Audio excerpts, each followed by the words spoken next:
Hi student, कैसे हो आप लोग। आई होप कि आप लोग घर में होंगे और सेफ होंगे।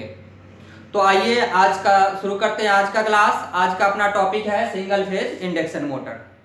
वो मोटर जो सर्वत्र देखा जाता है, यानी कह सकते हैं कि ज़्यादातर जगहों पे हम लोग सिंगल मोटर ही देखते हैं। जैसे आप अपने घरों का बात कर लो तो आपके घरों में जो फैन है वो सिंगल फेज मोटर ही है। वॉशिंग मशीन है, वॉशिंग मशीन में जो लगा हुआ आपका मोटर है वो सिंगल फेज मोटर ही है। आपके टंकी में पानी भरने वाले जो वो मोटर होते हैं, समर्सिबल टाइप मोटर, वो भी आपका सिंगल फेज मोटर है। अदरवाइज और कहे हेयर ड्राई है, आप जो हेयर ड्राई यूज करते हो उसमें भी सिंगल फेज मोटर है। और बच्चे के खिलौने ये टॉय जो होते हैं उसमें सिंगल फेज मोटर है। और बात करें आपके कूलर में सिंगल फेज मोटर है। अगर इंडस्ट्री की बात कर ले, छोटे मोटे इंडस्ट्री में जैसे कटर है, वो सारे हेम्बर है, जो ड्रिल हेम्बर होते हैं उसमें सारे में सिंगल फेज मोटर ही होता है। तो आज हम लोग पढ़ेंगे सिंगल फेज मोटर के बारे में। ये सिंगल फेज मोटर अलग अलग जगहों पे काम करने के आधार पर अलग अलग तरह से बनाए जाते हैं और अलग अलग पावर के बनाए जाते हैं। इसलिए सिंगल फेज मोटर को फ्रैक्शनल हॉर्स पावर मोटर के नाम से भी जानते हैं। यानी सिंगल फेज मोटर को किस नाम से? फ्रैक्शनल हॉर्स पावर मोटर भी कहते हैं, यानी FHP, fractional horse power motor भी कहते हैं, क्योंकि अलग अलग जगह का अलग अलग मोटर लगाया जाता है और अलग अलग पावर के होते हैं, इसलिए इसको फ्रैक्शनल हॉर्स पावर मोटर भी कहते हैं। इसमें अगर हम लोग बात कर लें तो अगर देखें सिंगल फेज मोटर जो होता है 1 HP से कम और मैक्सिमम 10 HP तक देखा गया है। लेकिन सबसे ज्यादा यूज होने वाला सिंगल फेज मोटर है आपके 2 HP। मार्केटों में सबसे ज्यादा सेल होने वाला अगर मोटर का बात करें सिंगल फेज मोटर का तो वो होता है 2 HP।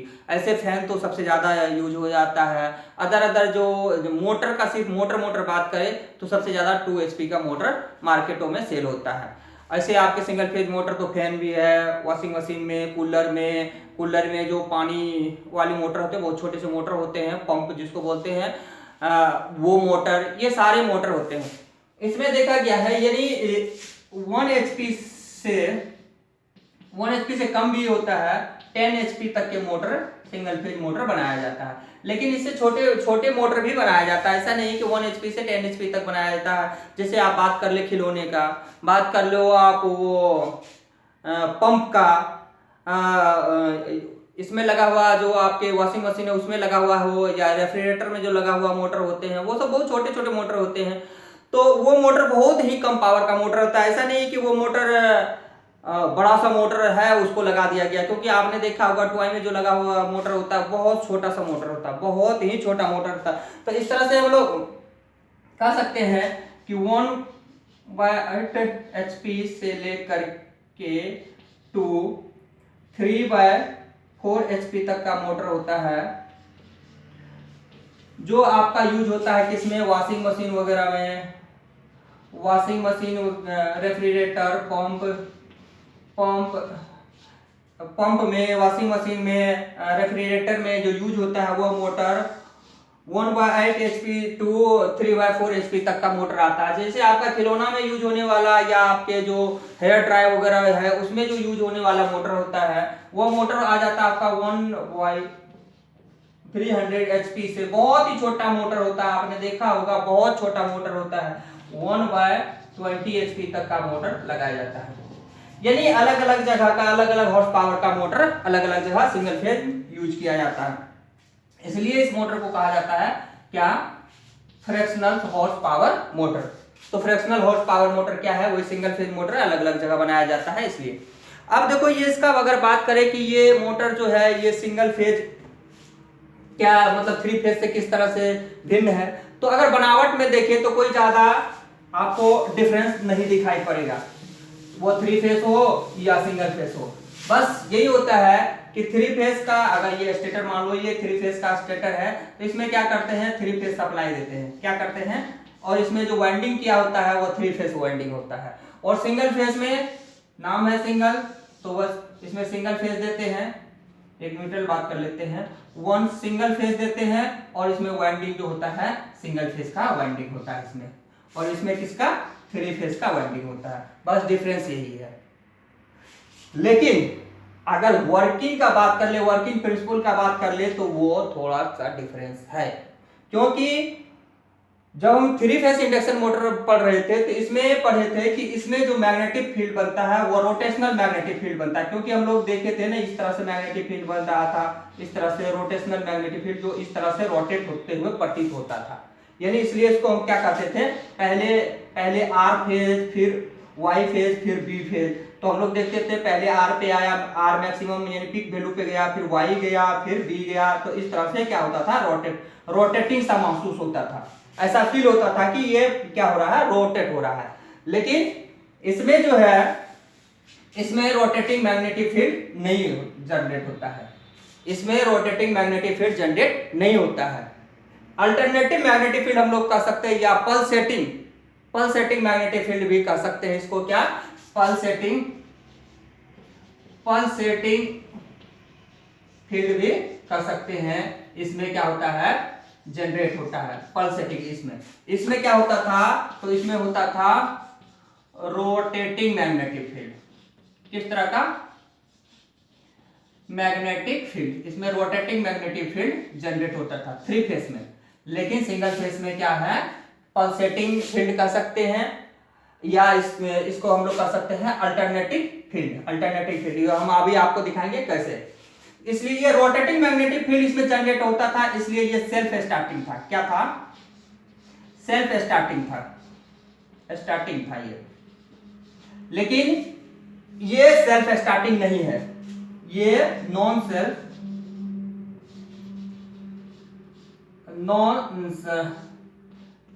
स्टार्टिंग है। नॉन सेल्फ स्टार्टिंग यानी ये जो सिंगल फेज के मोटर होते हैं वो सेल्फ स्टार्ट नहीं होता है, इसे सेल्फ स्टार्ट बनाया जाता है, इसे स्टार्टिंग किया जाता है।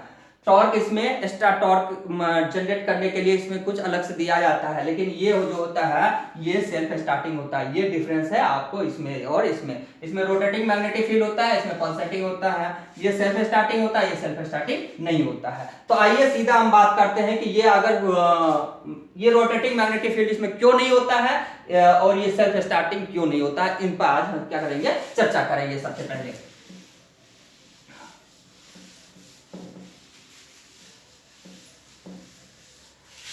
मान के चलो आप सिंगल फेज, ये क्या है, एक पोल, इसमें क्या हुआ है, वाइंडिंग क्या हुआ है, क्या हुआ है, वाइंडिंग क्या हुआ है,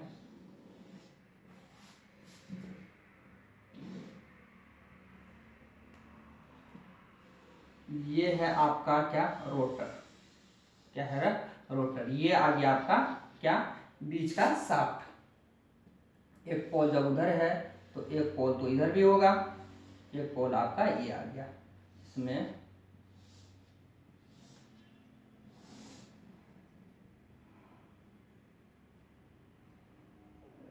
इसका अगर बात कर ले तो यहां से ला करके यहाँ क्या करते हैं, कनेक्ट कर दिए, और ये क्या किया, यहां से निकाल दिए, और एक सप्लाई क्या करेंगे, यहां से निकाल देंगे। ये स्क्वायरर केज है आपका। क्या है, स्क्वायरर केज इंडक्शन मोटर का बात कर रहे हैं। इसका जो रोटर है ना स्क्वायरर केज है, तो ये शॉर्ट सर्किट वाला, मान लो ये शॉर्ट सर्किट वाला बार है जो एल्युमिनियम या कॉपर के बने होते हैं, ये है। मान के चलो इसमें अल्टरनेटिव करंट फॉलो करवाएंगे। कौन सा करंट, अल्टरनेटिव करंट फॉलो करवाएंगे। तो अल्टरनेटिव का आपको तो पता है, एक बार प्लस में और एक बार माइनस में, ये होता है ना। तो एक बार इसमें प्लस होगा, एक बार तो यहाँ क्या होगा, माइनस होगा। यहाँ जब प्लस होगा तो यहाँ क्या होगा, माइनस। फिर कुछ देर के बाद यहाँ प्लस होगा, यहाँ क्या होगा, माइनस। तो अब ये सोचते हैं, आइए अच्छे तरीके से शांत दिमाग से अगर आप सोचे तो देखो, इसमें अगर प्लस दिए, प्लस इसमें सप्लाई अगर आना शुरू हो गया, सपोज कर लो कि यहाँ अगर नॉर्थ पोल बनता है, इसके अपोजिट कौन सा पोल बनेगा, तो आप कहोगे साउथ बनेगा ही। जब इसमें नॉर्थ बनेगा तो इसमें क्या बनेगा, साउथ। फिर जब इसमें नॉर्थ बनेगा, जब इसमें नॉर्थ बनेगा तो इसमें क्या बनेगा, साउथ। एक बार इसमें नॉर्थ तो इसके अपोजिट साउथ, जब इसमें साउथ तो इसमें नॉर्थ, ऐसे बनेगा। एक चीज और हम लोग जानते हैं, अगर किसी इंडक्टर में मैग्नेटिक फ्लक्स चेंज हो, ये एन है ये एस है, तो फैराडे रूल के लॉ के आधार पर, किसका, फैराडे लॉ से हम लोग जानते हैं, फैराडे लॉ से, कि अगर इसमें मैग्नेटिक फील्ड चेंज हो, टाइम के साथ अगर मैग्नेटिक फील्ड इसमें चेंज हो, तो इसमें क्या होता है, ईएमएफ इंड्यूस होता है, इसमें करंट इंड्यूस होता है। ये क्या जानते हैं हम लोग, किसके आधार पर ईएमएफ जनरेट होता है, अगर फ्लक्स चेंज हो टाइम के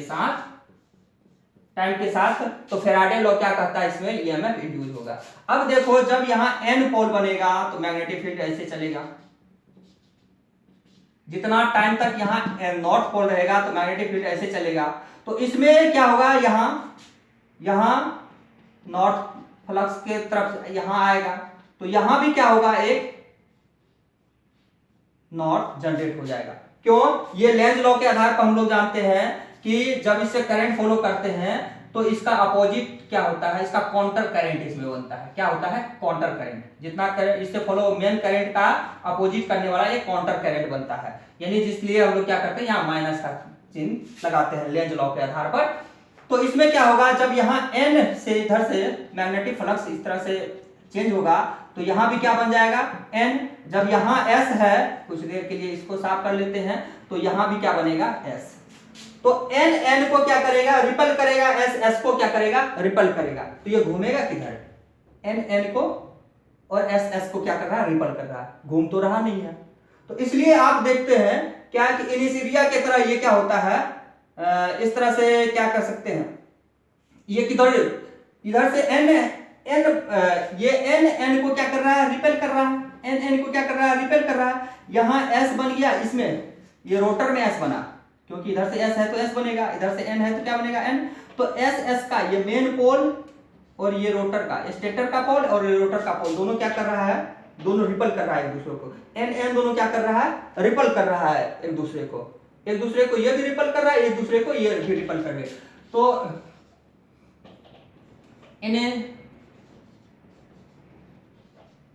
इनिशिया के आधार पर ये क्या होता है, ना तो इधर घूम पाता है, ना इधर घूम पाता है, ना इधर घूम पाता है, ना इधर घूम पाता है। तो ये क्या होता है, नहीं घूम सकता। आप इस पर कोई सी मतलब बाई फोर्स, यानी बाहर से अगर कोई टॉर्क इसमें जनरेट कर दो या उधर खींच दो, तो ये क्या होता है, घूमना शुरू कर देता है, क्योंकि एक रोटेशन उसको मिल जाता है, एक रोटेटिंग मूविंग मिल जाता है। जब इसको ऐसे खींच दे तो यह क्या होता है, घूमना शुरू, रोटेट करना शुरू कर देता है। लेकिन ऐसे ये नहीं करता। क्यों नहीं करता, इसका मतलब आपने समझ लिया कि एन एन को रिपेल कर रहा है, एस एस को। फिर अगर सपोज कर लो इधर ये प्लस आया, तो इधर क्या बन जाएगा, ये एन बन जाएगा, इधर बन जाएगा एस।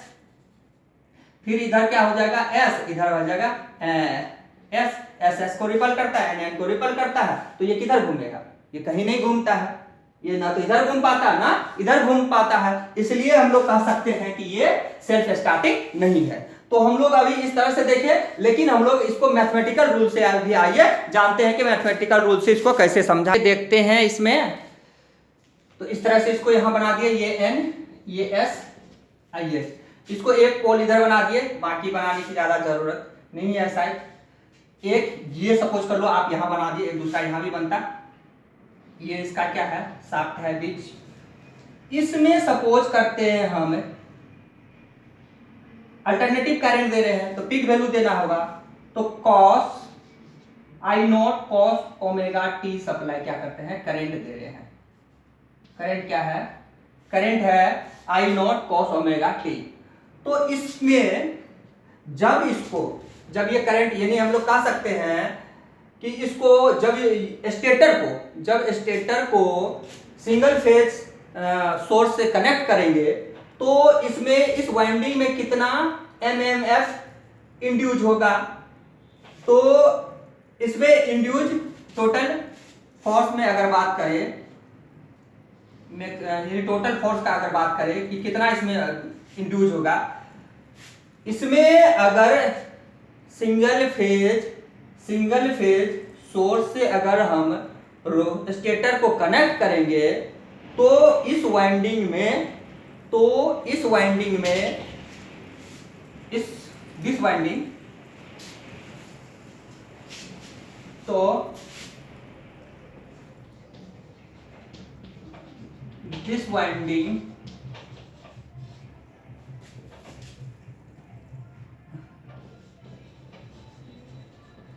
इंड्यूस MMF, कितना MMF या मैग्नेटिक मोटिव फोर्स कितना इसमें जनरेट होगा, तो हम लोग लिख सकते हैं कितना। तो इसको आप टोटल में अगर लिख लो तो क्या लिख सकते हो, मैक्सिमम फोर्स, ये तो आएगा ही। इसके बाद क्या आ जाएगा, cos omega t into cos theta, यही आएगा ना। यानी हम फोर्स बराबर कर सकते हैं, क्या आएगा, इसको अगर देख लो ये, तो N मैक्सिमम करंट, लेकिन ये आएगा। लेकिन हम इसके बाद फ्लक्स का सीधी बात करते हैं कि फ्लक्स क्या आएगा, ये क्यों नहीं घूमता है मैथमेटिकल रूल से, वो भी देख लो आप। इसको साफ करते हैं। सपोज कर लेते हैं कि इसमें क्या है, यहां फ्लक्स, टोटल फ्लक्स आ गया, मैक्सिमम फ्लक्स ये है, तो यहां क्या होगा, तो कुछ इधर भी फोर्स लगाएगा, कुछ फोर्स इधर भी लगाएगा, क्योंकि ये जिधर आप उसको जो बिना इसका है, आप इसको जिधर आप फोर्स लगा दो, एक बाह्य टॉर्क जिधर दे दो, उधर उधर घूमना ये क्या करता है, शुरू कर देगा। चाहे इधर घुमा दो तो इधर से घूमना शुरू हो जाएगा, यानी एंटी क्लॉक घुमा दो या क्लॉकवाइज घुमा दो, जिधर घुमा दो आप उधर क्या हो जाएगा, ये घूमना शुरू कर देगा। तो इसलिए इसमें हम ऊपर दिखा दिया, ये हो गया आपको क्या, फॉरवर्ड, नीचे आ गया आपका बैकवर्ड, ऊपर फॉरवर्ड, ये ऊपर जो जाएगा ये थीटा प्लस, नीचे जो जाएगा ये थीटा क्या हो जाएगा, थीटा माइनस। टोटल अगर यहां से हम इसको इस तरह से ड्रॉ कर दें, इस तरह से रेक्टेंगल की तरह इसको बना दे या स्क्वायर बना दे, सपोज कर लो ये स्क्वायर की तरह अगर बन गया, तो हाफ का अगर ले कि ऊपर वाला में कितना मैग्नेटिक होगा, ऊपर वाला में इसमें कितना मैग्नेटिक फील्ड होगा, तो आप कहोगे मैग्नेटिक फील्ड इसमें कितना होगा, फॉरवर्ड बेस में, यानी फॉरवर्ड बेस में क्या होगा, थीटा बाय 2, इसको मैक्सिमम, तो मैक्सिमम थीटा बाय 2। नीचे कितना होगा, तो माइनस मैक्सिमम थीटा बाय 2, यही होगा ना। प्लस में जाएंगे तो हाफ, क्योंकि इसका हाफ का निकालेंगे तो इसलिए 2 से क्या किया, डिवाइड कर दिया, इसका हाफ का निकालेंगे, ये मैक्सिमम निकाले टोटल का, मैक्सिमम निकाले हैं किसका, टोटल। तो टोटल टॉर्क ये हो गया, तो इसमें हाफ में आए तो आपका क्या हो गया ये, यानी टोटल टॉर्क का अगर बात करें, टोटल फ्लक्स का बात करें, तो टोटल बराबर क्या हो जाएगा, टोटल F बराबर आपका आ जाएगा, एक बार फॉरवर्ड, एक बार FF, एक बार प्लस में आ जाएगा FB, एक बार फॉरवर्ड बेस में, एक बार रिवर्स बेस में। अगर टोटल टॉर्क यानी फोर्स का बात करें तो एक बार आ गया क्या, थीटा मैक्सिमम बाय 2 प्लस, ये बैकवर्ड में तो माइनस में लेना होगा, तो माइनस मैक्सिमम थीटा बाय 2, एक बार प्लस में एक बार माइनस में, यानी टोटल फोर्स बराबर, यानी टोटल टॉर्क बराबर को हो तो आप क्या हो गया, 0। टोटल टॉर्क बराबर क्या हो गया, 0। इसलिए हम लोग कह सकते हैं कि जो सिंगल फेज इंडक्शन मोटर या सिंगल फेज मोटर होता है वो सेल्फ स्टार्ट नहीं होता है, क्योंकि टॉर्क, उसका टोटल टॉर्क क्या आ जाता है, 0। ये देखो ये आपका आ गया क्या, एक तरह से फार्मूला, इनको जरूर याद रखो, एक तरह से ये आ गया फार्मूला। अगर टोटल टॉर्क का बात करें तो क्या आ जाता है आपका, 0। आइए तो देखते हैं हम लोग, देखा क्या, rotor slip with respect to rotating field. To rotating field का बात करें तो एक बार फॉरवर्ड में, एक बार बैकवर्ड में, एक बार किसमें, फॉरवर्ड में, एक बार बैकवर्ड में। अगर हम लोग मान लेते हैं कि रोटर स्पीड जो है वो क्या है, n है, क्या है, n है। रोटर स्पीड क्या है, n है। तो स्लिप बराबर, फ्रैक्शनल स्लिप बराबर क्या हो जाता था, तो आप कहते थे सिंक्रोनस स्पीड माइनस रोटर का स्पीड बाई सिंक्रोनस स्पीड, यही होता था ना। इसी को अगर फॉरवर्ड बेस में, किस में ले, फॉरवर्ड बेस में ले स्लिप को, यानी एस एफ का अगर बात करें तो एस एफ बराबर यही हो जाएगा आपका, तो n s minus N by N s. N rotor speed माने हैं, इसको आप मान लो क्या, एस, क्या मान लेते हैं, एस, इसको मान लिए क्या, एस। अब आइए बैकवर्ड में करते हैं, किसमें, बैकवर्ड में, यानी एस बी, बैकवर्ड में, एस बी में। तो एस बी में हम क्या लिखेंगे, इधर तो माइनस में आएगा क्योंकि ये उल्टा है, इधर ये प्लस है तो इधर क्या आ जाएगा, माइनस। तो इसमें क्या लिखेंगे, एन एस फॉर्मूला का माइनस, तो minus minus N by N S आ गया। तो इसको क्या लिख सकते हैं, इसको हम लिख सकते हैं 2ns minus ns minus n by ns। आप सोच रहे होंगे कि यहां क्या क्या लिख दिया गया है, ये समझ में नहीं आया, तो मैं आपको समझा दूं ये कैसे क्यों लिखे हैं यहां से। तो आइए अभी देखते हैं, जगह शॉर्ट पड़ जाता है। इसको देखिए क्यों ऐसे लिख दिया, अगर 2ns लिखे, फिर आपका माइनस है तो माइनस ns लिखे, फिर आपका माइनस, ये माइनस तो प्लस n हो गया और बाई ns हो गया। 2 है यहाँ, यानी 2 यहाँ है, इसमें से 1 माइनस हो गया तो कितना बचा, ns plus n minus ns, यही तो बचा, कहाँ है, यही तो बचा आपका, क्योंकि माइनस माइनस करेंगे तो क्या आ जाएगा, प्लस। ये अगर ब्रैकेट हटाएंगे माइनस माइनस आ जाएगा तो क्या आ जाएगा, प्लस, मतलब यही आ जाएगा ना, इस तरह से, इसलिए इसको ऐसे लिख दिए। तो आइए इसको और बढ़ाते हैं, तो इसको हम इस तरह से भी लिख सकते हैं, कहाँ लिख दे हमेशा, आइए फिर से इधर से लिख देते हैं। आपने देख लिया कि कैसे हुआ। तो अगर बैकवर्ड का बात करें स्लिप का, तो क्या हो गया, n s minus minus n, क्योंकि उल्टा रोटेशन था, बाई एन एस, इसको हम लिख दिए 2ns minus ns minus n by ns। तो आइए देखते हैं इसमें, तो आइए इसमें देख लेते हैं इसका। तो ये क्या हो गया, इसको लिखिए आप 2ns बाई ns माइनस, ये टोटल लिख देते हैं, ये माइनस यहाँ डाल दिए, आप इसको लिखे ns minus n by ns। अब देखो आप, ये चीज आपका आ गया यहाँ पर आ गया ये चीज, और n से n कैंसिल, तो ये आ गया आपका 2, और इसके जगह पर क्या लिख दे, s, तो ये आ गया s।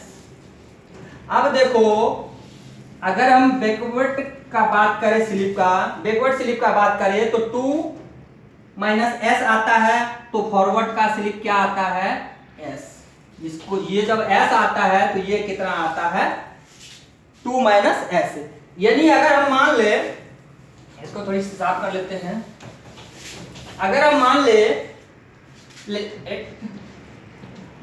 ले कि फॉरवर्ड में ये जो एस एफ है, ये अगर 0.05 आ जाए तो एस बी क्या आ जाएगा आपका, तो आप कहोगे 1.9 आएगा ना, क्योंकि 2 में से 0.5 अगर माइनस करेंगे तो ये आ जाएगा।